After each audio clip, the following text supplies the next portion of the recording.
मांडवा नाम के गांव में शिवा नाम का एक मछुआरा अपनी पत्नी सीता के साथ रहता था। वो रोज मछली पकड़ के बाजार में बेचता था और उसी कमाई से अपना गुजारा किया करता था। बारिश का मौसम चल रहा था। जोरदार बारिश के कारण समुद्र में बाढ़ आने की संभावना थी और इसीलिए मछली पकड़ने के लिए पाबंदी लगाई गई थी। सारे मछुआरों का उद्योग ना होने के कारण बड़ा ही बुरा हाल था। एक दिन शिवा मन ही मन, अगर ऐसे ही चलता रहा तो भूखे प्यासे सोने की नौबत आ जाएगी। अजी सुनते हो, ये बारिश तो रुकने का नाम ही नहीं ले रही। घर का अनाज भी अब खत्म होने आ रहा है। क्या करेंगे? कुछ सोचा भी है आपने? अरे सीता, अब मैं क्या कर सकता हूँ इसमें? अब तो सब किस्मत पर है। अगर कल तक बारिश रुक गई तो अच्छी बात है, नहीं तो अपना क्या होगा क्या पता। शिवा एक बहुत ही नेक दिल और दयालु इंसान था। उसे अपनी कोई संतान नहीं थी। वो हमेशा ही दूसरे बच्चों तथा पशु पक्षियों की मदद किया करता था। इस बारिश में भी उसने अपने घर के आंगन में जानवरों को इस तूफान से बचाने के लिए व्यवस्था की थी, जहाँ गाय, भैंस, कुत्ते एक साथ ही आकर रुकते थे। उसके खुद के खाने के लाले पड़े हुए थे, लेकिन फिर भी वो अपने खाने में से कुछ हिस्सा उन जानवरों को देता था। एक दिन ऐसे ही शिवा खाना लेकर बारिश में उन जानवरों के पास जाने लगता है कि तभी उसकी पत्नी सीता उसके पीछे चिल्लाते हुए कहती है, अरे बस भी करो, यहाँ हम दोनों को खाने के लिए कुछ नहीं बचा और तुम इनको दे रहे हो। आपका क्या मुझे भूखे मारने का इरादा है? अरे सीता, मेरे हिस्से का तुम खा लेना। वैसे भी मुझे ज्यादा भूख नहीं है आज। ऐसा कहकर वो जानवरों को खाना देने जाता है और खाना देकर घर के अंदर आता है। घर के अंदर आकर सोचते सोचते ही सो जाता है। दिन बीत रहे थे।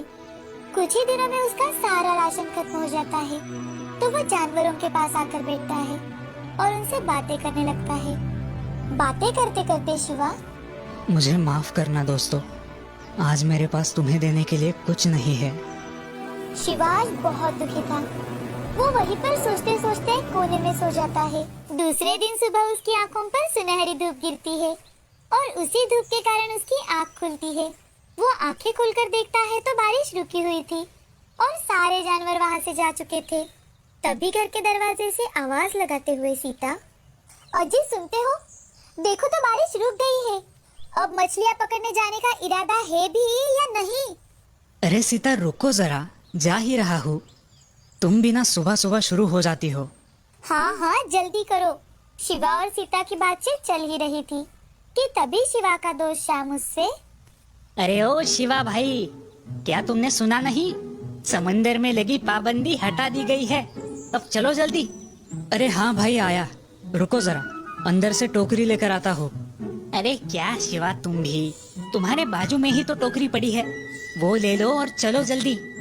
शिवा वहीं पर पड़ी टोकरी को देखकर थोड़ा सोच में पड़ जाता है, लेकिन जल्दबाजी में वो उसी टोकरी को लेकर चला जाता है। आज सारे के सारे मछुआरे मछली पकड़ने के लिए समंदर में जा रहे थे। शिवा भी बड़े ही उत्साह के साथ अपने दोस्त श्याम के साथ मछली पकड़ने समंदर में गया। हाँ, आज तो बड़ा मजा आएगा। बहुत दिनों बाद मछली पकड़ रहा हूँ। हाँ भाई, इतने दिनों में बहुत नुकसान हुआ है। अब श्याम और शिवा दोनों अलग अलग जगहों पर मछली पकड़ने जाते हैं। शिवा मछली पकड़ने के लिए अपना जाल समंदर में बिछाता है, लेकिन आज उसके जाल में सिर्फ 2-3 ही मछलियाँ फंसी थी। उन्हें वो टोकरी में डालकर फिर से जाल बिछाता है और मन ही मन, हे भगवान, आज तो कृपा करो हम पे। अगर ऐसे ही 1-2 मछलियाँ पकड़ते बैठा तो यही रात हो जाएगी, और कहीं फिर से बारिश चालू हो गई तो आज भी हमारे खाने पीने के लाले पड़ जाएंगे। वो मछलियाँ टोकरी में डालने जाता है। जैसे ही वो मछलियाँ टोकरी में डालता है तो उसकी नजर टोकरी में पड़ती है। पहले डाली हुई सारी की सारी मछलियाँ सोने की बन चुकी होती है। ये सब देखकर शिवा हैरान हो जाता है कि तभी उसके सामने बड़ी सी रोशनी आती है और उसमें से एक देवी प्रकट होती है और वो शिवा से, इतना चकित ना हो बालक, ये सब तुम्हारे अच्छे कर्मों का ही फल है। बस इतना कहकर वो देवी अदृश्य हो जाती है। शिवा देवी माता को बहुत बहुत धन्यवाद देता है और खुश होकर घर जाने के लिए निकलता है। तभी श्याम शिवा को आवाज लगाते हुए, अरे ओ शिवा, कहाँ चले भाई? लगता है तुम्हें मछलियाँ नहीं पकड़नी है। भूखे रहने की आदत हो गई है क्या भाई? अरे नहीं भाई साहब, मेरा हो गया, तुम पकड़ो मछलियाँ, और हाँ, संभल के घर आना। ऐसा कहकर शिवा घर चला जाता है और सीता को सारी बात बताता है। शिवा तुरंत ही जाकर सोने की मछलियाँ बेच देता है और उस दिन से सारे शहरों में व्यापार करने लगता है। उन सोने की मछलियों की वजह से जो खरीदी हुई जहाज थी, उसे कमाई कर शिवा एक बहुत बड़ा अमीर सेठ बन जाता है। लेकिन हाँ, शिवा ने अमीर होने के बाद भी सबकी मदद करना बंद नहीं किया।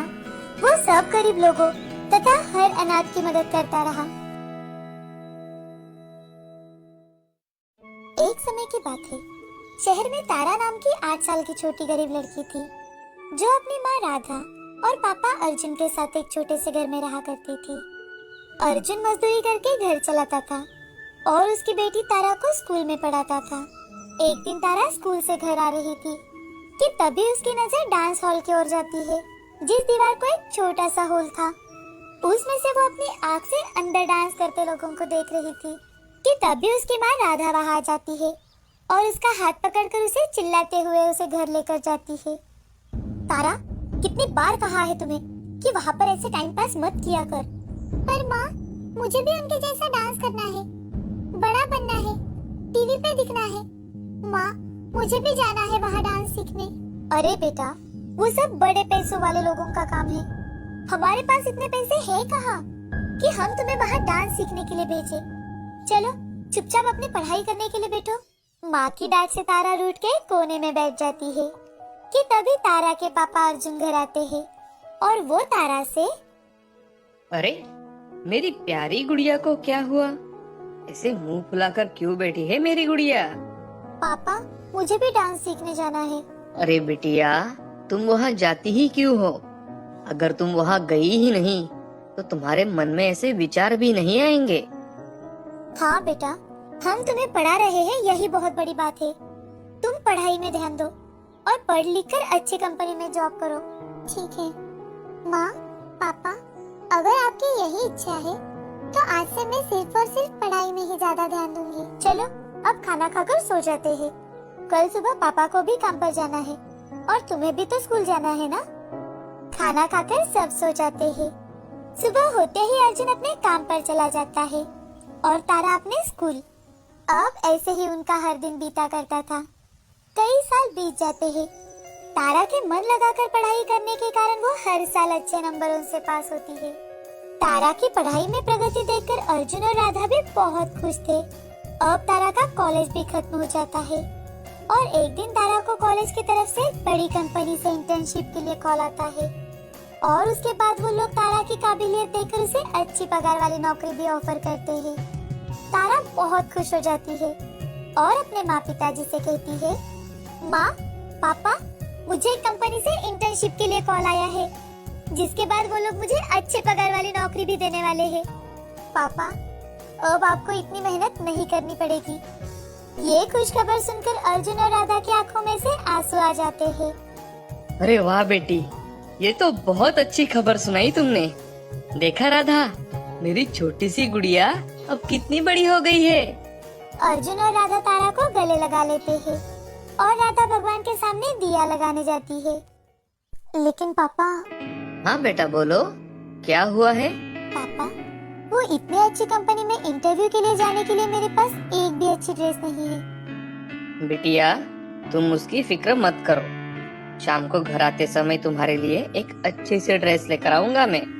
काम पर जाते ही अर्जुन अपने मालिक के पास जाता है और उनसे, मालिक, वो दरअसल।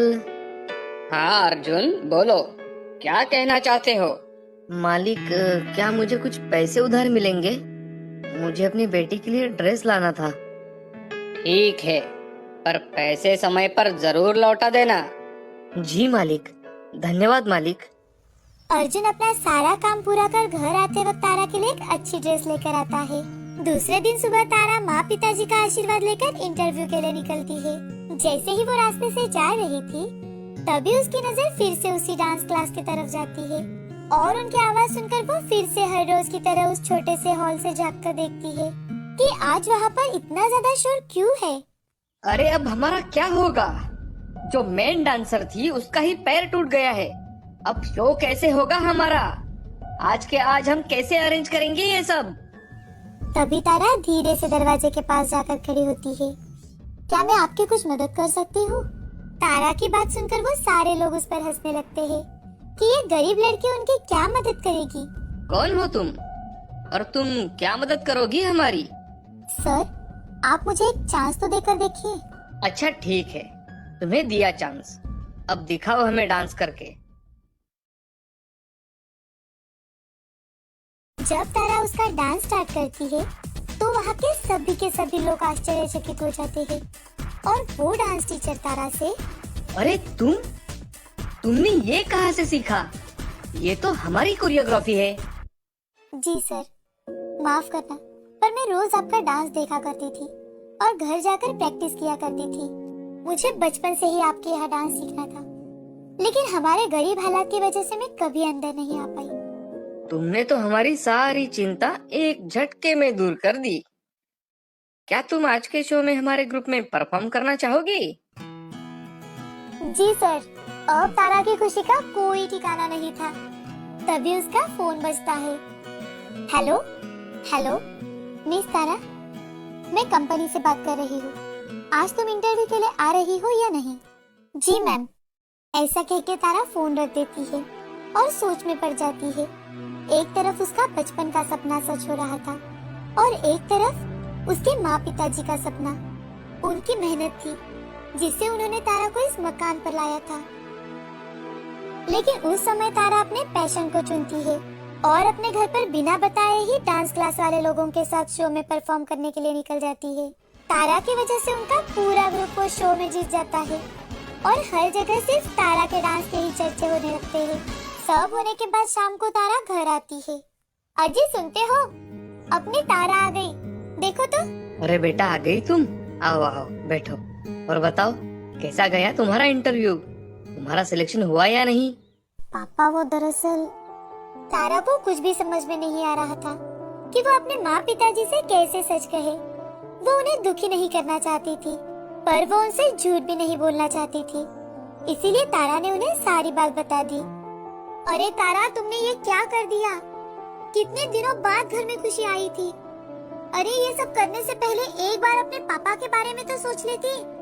अर्जुन बहुत दुखी हो जाता है और वो वहाँ से उठकर बाहर चला जाता है। जैसे ही अर्जुन बाहर निकलता है तो गांव के 2-3 लोग उससे मिलते हैं और वो अर्जुन से, अरे अर्जुन भाई, क्या बात है, तुम्हारी तारा तो टीवी पे आ गई। ये सब कैसे हुआ? पर कुछ भी कहो अर्जुन, क्या डांस किया है तुम्हारी बेटी ने, वाह, मानना पड़ेगा भाई। हाँ हाँ अर्जुन भाई, तुम्हारी तारा ने तो अपनी बस्ती का नाम रोशन कर दिया। ये सब सुनकर अर्जुन भागते हुए घर आता है और राधा को सारी हकीकत बताता है। दोनों खुशी से तारा को गले लगा लेते हैं।